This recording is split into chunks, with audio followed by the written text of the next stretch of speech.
interesting now that suddenly the government says we're ready to have a dialogue with the farmer groups. There is a big dialogue which is to be held on the 9th, that's tomorrow. The sense is that all of this could have taken place before pushing through with ordinances. It's coming back to the trust deficit. The manner in which the government went ahead with these farm laws seemed to suggest that they did it without any consultation, and therefore they have played into the fears of the farmers, real or imaginary. Rajdeep, there are two aspects of this thing. One is a farmers issue for which the government is fully sensitive and ready to discuss on any aspect with open mind. Another is the politics related to it. As far as our decision and consultation is concerned, when we made our manifesto, we have proper consultation feedback for more than 3 crore people in each and every aspect which we have put in our manifesto. So it should not be said that we have not consulted or taken any feedback, rather than the manifesto was made on the basis of feedback. But the Congress which has put in the manifesto, I think what they are saying means that they have just put up the line as they want. But the significant thing is, today the biggest problem in the Indian politics is the crisis of credibility. Because there is an impression about the politicians that they say something, they do something. This is typically happening in the case. In Punjab, APMC Act is not there for fruits and vegetables. How can one thing can be good for rice and wheat, but bad for fruits and vegetables? And moreover, Rahul Gandhi today doesn't represent UP, he represents Kerala. And Kerala is not having APMC Act at all. So in the home state of Rahul Gandhi, there should not be requirement of any APMC Act, but there should be a agenda in Delhi. That is the crisis of credibility. When the person says something, it is considered more significant when it is written. So written in the manifesto is still. Then written better, it is considered to be when it is the matter of pledge.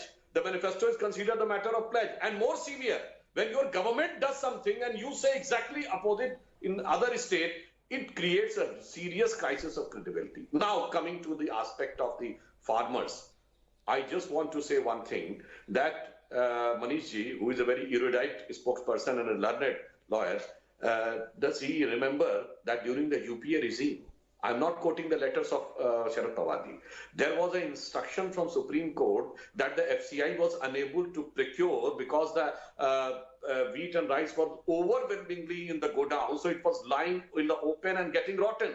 The Supreme Court had said, if you are unable to procure, kindly distribute. Such a level of paradox.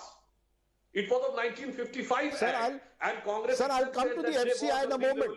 I'll come to the FCI and its status in a moment. What the question I'm asking is, just as you are claiming that the opposition suffers from a crisis of credibility, does the Modi government in this instance also suffer from a trust deficit? There's a sense that why is it repeatedly that the farmers are saying that this entire scheme has been designed to hand over India's procurement system to the private sector, to a few handful of corporates? It will result in cronyism. How do you respond to that? This is the dominant theme among farmers. The fears may be real or imaginary, but somewhere there seems to be a crisis of credibility in this instance that even the Modi government suffers from. Why is it that the farmers are out on the streets? Yes, the trust deficit is there, but again the question arises why it is in Punjab only. Why not in Tamil Nadu, in Kerala, Telangana, Assam, even in the Congress-ruled state like Chhattisgarh and Rajasthan? Very minimal as compared to this. So this creates a little bit of suspicion that how it is. And one more thing, a technical thing. The pretext is that since so Punjab and Haryana are states of this country. Sir, the Punjab farmer, the Haryana farmer is also a farmer of India. The fact is 80% of wheat and rice comes from these two states. Yeah. And I'm coming to that point. Why only eat wheat and rice? Why not to other crops it is to be given only? Okay, no problem. But one thing, the pretext is, since in mandis there is an extra tax of 8 to 9%, and when the farmer will sell to in open market, there is no need of any extra tax. So it will virtually, in the long run, demolish the mandis. So I just want, how this 8 to 9% comes? 2 to 3% is the cess. Cess means extra tax, which goes to the government. And 2 to 3% is the commission of the middleman. Then why not the government categorically say that today we abolish the commission of the middleman. Today we do away with the cess, and the things will come at par. And as far as the corporate is concerned, which was the first state which brought the big multinational to their state and have a direct trade with the farmer, it was a Pepsi. and it was in Punjab.